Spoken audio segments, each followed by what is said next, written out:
Okay, we have a case who is a 11-year-old young boy, and what he complained was that he had a swelling of eyes that was a sudden onset and a duration of 2 days, and the swelling has increased this past 2 days, and the parent who came with him complaining of redness of eyes, no discharge, and they didn't have any history of trauma.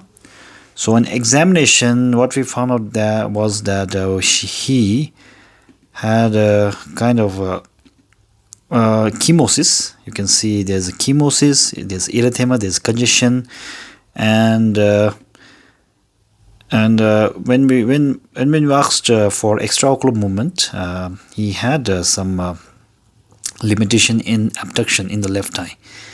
So you can see there's a chemosis in the left eye, and there's inflammation. Basically, there's an inflammation going on, and it's more localized in the superior temporal region. So when we have this kind of signs a patient can present with, we usually first we have to rule out orbital cellulitis, which is the inflammation of the orbital tissues, which can be devastating to the eye. Sometimes it can be devastating to the life. It can cause meningitis. In this case, what we found out, there was a limitation in abduction, so we treated it as an orbital cellulitis. And keeping in mind, since the focus of the inflammation is superior temporal region, the organ lying there, we have a structure called lacrimal gland. So lacrimal gland can get inflammation because of infection. It can get infection because of viral or bacterial infection.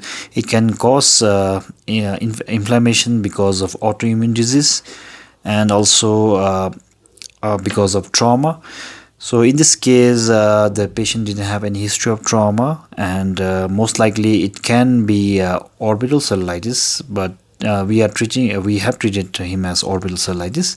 So whenever we have a doubt, we have to do imaging to see whether the focus of the inflammation is in the lacrimal gland. So lacrimal gland, when there is this kind of case, the diagnosis we can mention as Dacryoadenitis. So there's inflammation of lacrimal gland, and in children usually is a viral Dacryoadenitis.